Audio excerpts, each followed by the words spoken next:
from a small village on the banks of a river to the ruler of the Mediterranean world. The Roman Empire became one of the greatest civilizations in history. But Rome was not born powerful. It fought wars, survived disasters, and reinvented itself again and again. So how did a tiny city rise to dominate millions of people? Today we uncover the story of how Rome became an empire. The humble beginning Rome began as a small farming settlement in central Italy around 753 BCE. Its heart was the city of Rome, built on 7 hills near the Tiber River. Surrounded by powerful enemies, early Romans had to fight to survive. They learned to defend their territory, organize their armies, cooperate as a community. After overthrowing their kings in 509 BCE, Romans created a new system, the Republic. Power now belonged to elected leaders and the Senate. This system would become the engine of Roman expansion. The expansion of the Roman Republic after the establishment of the Republic in 509 BCE, Rome began expanding from its base in Rome.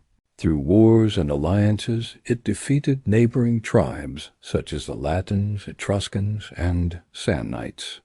Rather than ruling conquered peoples harshly, Rome often offered them partial or full citizenship. This policy created loyal allies who provided soldiers and resources. By around 270 BCE, Rome controlled the entire Italian peninsula. The Punic Wars. By the 3rd century BCE, Rome dominated Italy, while Carthage controlled sea trade in North Africa, Spain, and the western Mediterranean. Both powers wanted influence over Sicily, a wealthy and strategic island. Competition over this region triggered the first conflict. First Punic War 264-241 BCE. War at sea. Rome had little naval experience, while Carthage was a master of sea trade.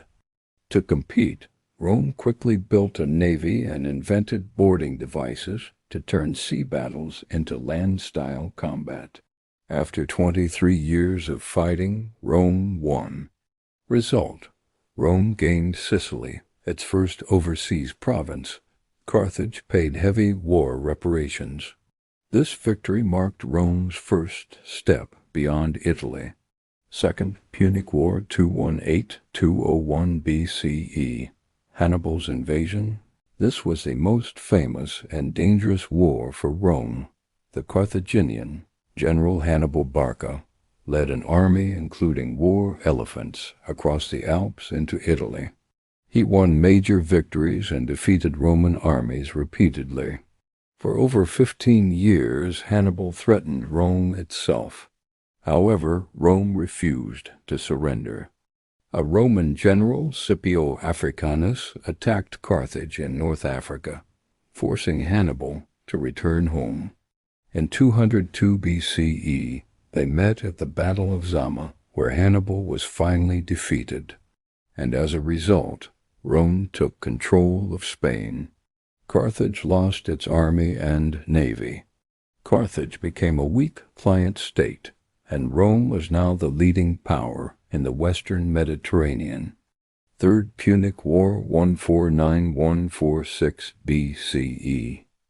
The destruction of Carthage. Even though Carthage was weak, many Romans feared its recovery. When Carthage tried to defend itself against local enemies, Rome used this as an excuse for war.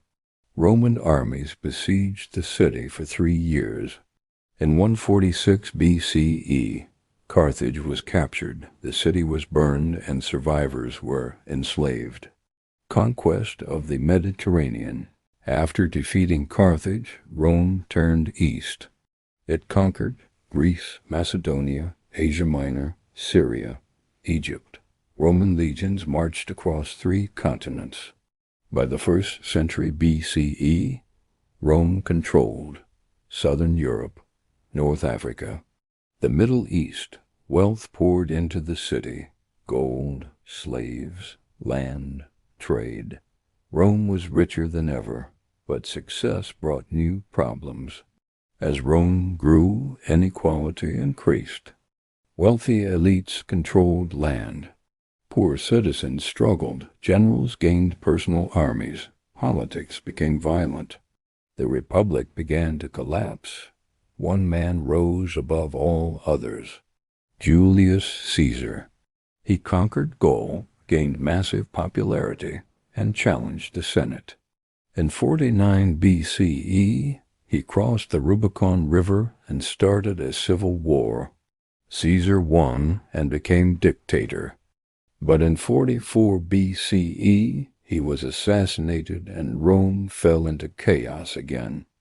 Augustus, originally named Octavian, founded the Roman Empire by ending decades of civil war and reshaping Rome's political system without openly destroying the republic. His success lay in combining military power, political skill, and careful public image. After the assassination of his adoptive father, Julius Caesar, in 44 BCE, Octavian inherited Caesar's wealth, name, and supporters. Though young and inexperienced, he used this legacy to gain the loyalty of soldiers and the favor of the people.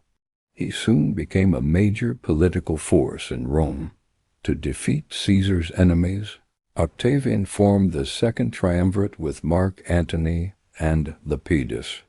Together they crushed their rivals and divided control of Roman territories.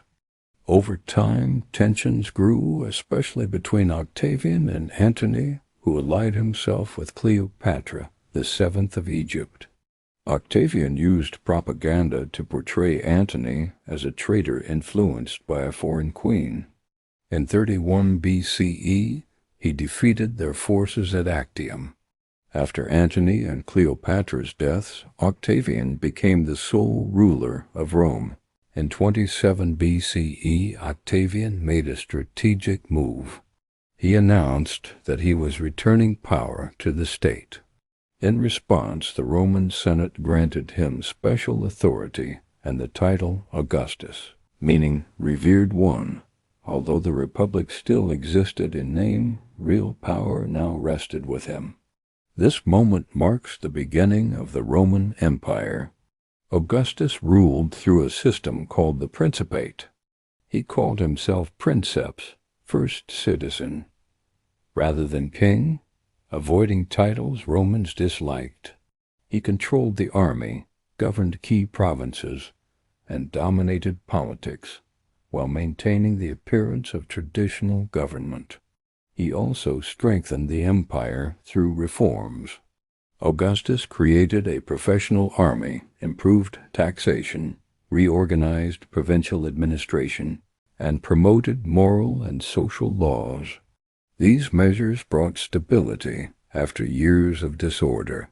Through monuments, literature, and public ceremonies, Augustus presented himself as the restorer of peace and tradition. His reign ushered in the Pax Romana, a long period of relative peace and prosperity. From a tiny village to a global empire, Rome's rise was built on courage, strategy, and relentless ambition. It conquered nations, shaped cultures, and changed history forever. But every empire that rises eventually falls. And that is another story. If you enjoyed this video and would like to know how the Roman Empire fell, subscribe to this channel and turn on notifications so you will be notified when we do a sequel to this video. What empire should we explore next? Let us know in the comments section.